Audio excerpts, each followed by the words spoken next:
ខ្ញុំនឹងចែករំលែកបទពិសោធន៍ខ្ញុំនឹងខ្លាចជាគ្រូ IFL នៅឆ្នាំ2004បាទចឹងខ្ញុំបង្រៀនឆ្នាំ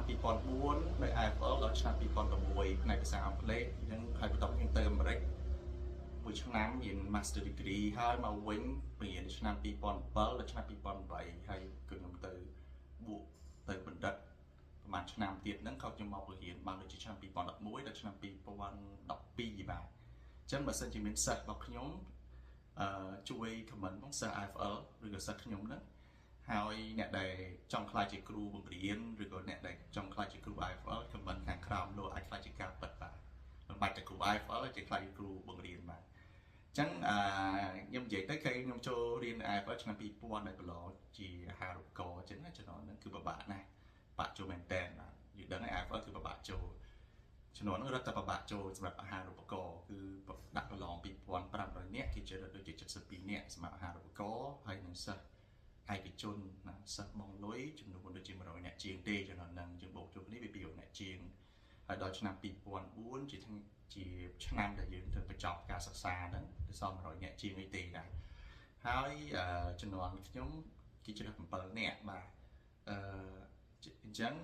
ប៉ុន្តែខ្ញុំនិយាយតិចបាទមុនខ្ញុំហ្នឹងគឺ2003គេក៏ជ្រើសគ្រូ IFL ដែរបងប្រុសខ្ញុំអិនវិជាហ្នឹងគាត់បានជាប់ជាគ្រូ IFL ហើយមួយឆ្នាំមុនខ្ញុំហើយបន្ទាប់មកគឺ2004គឺឆ្នាំរបស់ខ្ញុំហើយខ្ញុំគាត់ថាកត្តាមួយចំនួនដែលខ្ញុំបានខ្លាចជាគ្រូ IFL ហ្នឹងបាទគឺទី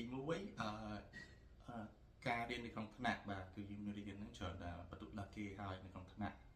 ហើយឆ្នាំទី4នេះគឺលើគេបន្ទុករៀនដាច់គេនៅក្នុងប្រចាំសាលាហ្នឹងគឺដាច់គេបាទមុខវិជ្ជាសំខាន់មួយចំនួននៅឆ្នាំទី4ហ្នឹងជាពិសេសយើងពេលយើងចង់ខ្លាចជាគ្រូ IFL យើងត្រូវជ្រើសរើសដល់មុខវិជ្ជាឬក៏ degree បាទ Bachelor of Education បាទយកជ្រើសទៅជាគ្រូបង្រៀនអាហ្នឹងមានឱកាសច្រើនហើយការហ្នឹងខ្ញុំរៀនដូចជាមុខវិជ្ជា4ដែលសំខាន់3ដែលសំខាន់ហើយនឹងចង់អនុវត្តគឺ practicum ហ្នឹងមួយទៀតដែលសំខាន់មុខវិជ្ជា teaching methodology គឺជាការហ្នឹងខ្ញុំបានដូចជា9ជាង95ប្រហែលជា95 apply linguistic ដូចជាបានបន្ទុក94 foundation of education ដូចជាបាន9ជាងដែរខ្ញុំមិនភ្លេចបានហើយនៅ practicum ដូចជាខ្ញុំបាន95ការចោះ star របស់ខ្ញុំហ្នឹងគឺចប់នៅ star នៅបាក់ទូបាទដូចជាពីថ្នាក់ទី10 11នេះជំនាន់ហ្នឹងអញ្ចឹងទុកខ្ពស់ពួនខ្លាំងហើយបាទ9ជាងហ្នឹងគឺបន្ទុកខ្ពស់ហើយបើអ្នករៀន IFL យល់ហើយបាទសម្រាប់8ជាងហាប់បន្ទុកខ្ពស់ហើយបាទយល់ហើយប៉ះគ្រូខ្លះពិបាកបើថ្នាក់នោះអត់បានតែបន្ទុក8ជាងផងបាទបានបន្ទុក7ជាងអញ្ចឹងបន្ទុកយើងវាខ្ពស់ហើយវាលើសគេទៅហើយអញ្ចឹងពេលតែដាក់ពាក្យទៅដឹងសង្ឃឹមហើយពេលវាប្រកាសជាគ្រូបាទហើយទី2ជាបទពិសោធន៍បង្រៀនខ្ញុំឆ្នាំទី2ខ្ញុំចាប់ដើមបង្រៀនភាសាអង់គ្លេសនៅក្រៅម៉ោងកាលនោះដូចជាខ្ញុំរៀន IFL ពេលព្រឹកហើយរៀននៅសាលាជាតិគ្រប់គ្រងពេលថ្ងៃហើយនៅបង្រៀនឯកជនបាទបង្រៀនឯកជនដូចសាលានុតន្តិឡាយសាលាផ្សេងៗហ្នឹងនៅពេលល្ងាចបាទអញ្ចឹងរៀន2មុខបង្រៀននៅពេលល្ងាចអញ្ចឹងខ្ញុំមានបទពិសោធន៍បង្រៀនខ្លះប្រហែលជា3ឆ្នាំដែរអញ្ចឹងពេលយើងដាក់ទៅមិនមែនថាអត់មានបទពិសោធន៍ណាខ្ញុំបទពិសោធន៍ដែរអញ្ចឹងណាសិស្សបកាយហើយមានបទពិសោធន៍ទៀតហើយក៏ពេលហ្នឹងក៏មានការចូលសម្ភាសដោយលោកគ្រូតាមខ្ញុំចាំដោយលោកគ្រូអមស៊ូយ៉ុងក៏នៅដែរលោកគ្រូទឹកម៉ាប់លោកគ្រូរត់ផុកដូចអ្នកគ្រូសុស្មតដែរខ្ញុំមិនបានចាំច្បាស់ទេវាមានប្រមាណអ្នកដែលគាត់សម្ភាសខ្ញុំអញ្ចឹងណាហើយការសម្ភាសក៏ធ្វើទៅបានល្អបាទអញ្ចឹងចេញឈ្មោះមកគឺបានជាប់ទៅខ្លាយជាគ្រូ IFL បាទដែលជាក្តីសម័យរបស់សិស្ស IFL ច្រើនណាស់បាទព្រោះ IFL ជាស្ថាប័នមួយដែលបង្រៀនសិស្សបានខ្លាចជាសិស្សពូកែខ្លាចជាមេដឹកនាំច្រើនខ្ញុំគិតថាមកដល់គឺបដិបដារាប់ម៉ឺននេះហើយពួកគាត់សិស្សតែអ្នកខ្លាំងអញ្ចឹងខ្ញុំសប្បាយចិត្តណាស់ដែលបានពេលហ្នឹងគឺសប្បាយចិត្តបានខ្លាចជាគ្រូ IFL បាទហើយអញ្ចឹងខ្ញុំចង់លើកទឹកចិត្តទាំងអស់គ្នាបើសិនជាចង់ខ្លាចជាគ្រូបង្រៀនឬអីហ្នឹងគឺយើងចំខំប្រឹងប្រែងមកជាសិននៅមុខវិជ្ជាដែលយើងធ្វើបង្រៀនហ្នឹងបាទហើយសម្រាប់កម្រិតភាសាអង់គ្លេសវិញជំនាន់ហ្នឹងដោយសារខ្ញុំ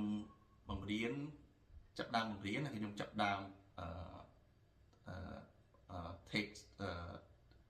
TOEFL test បាទគឺបានប្រឡង នៅ TOEFL អីចឹងណាហា ITP ចំណុចហ្នឹងហា paper based TOEFL ហ្នឹងបាន6.5ហ្នឹងបើសិនជា band នៅ IELTS មកខ្ទង់8.5អីហ្នឹងបានហ្នឹងជាកម្រិតEnglish proficiency របស់ខ្ញុំហ្នឹងគឺរៀងខ្លាំងដែរបាទព្រោះខ្ញុំចេះពាក្យច្រើន sentence structure នឹងច្បាស់អីចឹងទៅណាអញ្ចឹង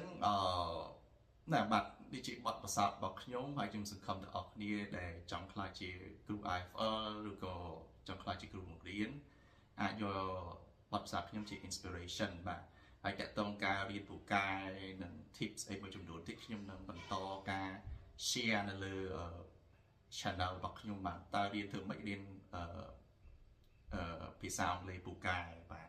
ឬរៀនជំនាញពូកែអីចឹងហើយបទពិសោធន៍បង្រៀនមិនមែនខ្ញុំបង្រៀននៅ IFL ហើយការខ្ញុំទៅអាមេរិកក៏ខ្ញុំបង្រៀនសេដ្ឋកិច្ចទៅសិស្សឆ្នាំទី1ឆ្នាំទី2នៅសាលាខ្ញុំដែរនៅសាលានៅអាមេរិកដែរ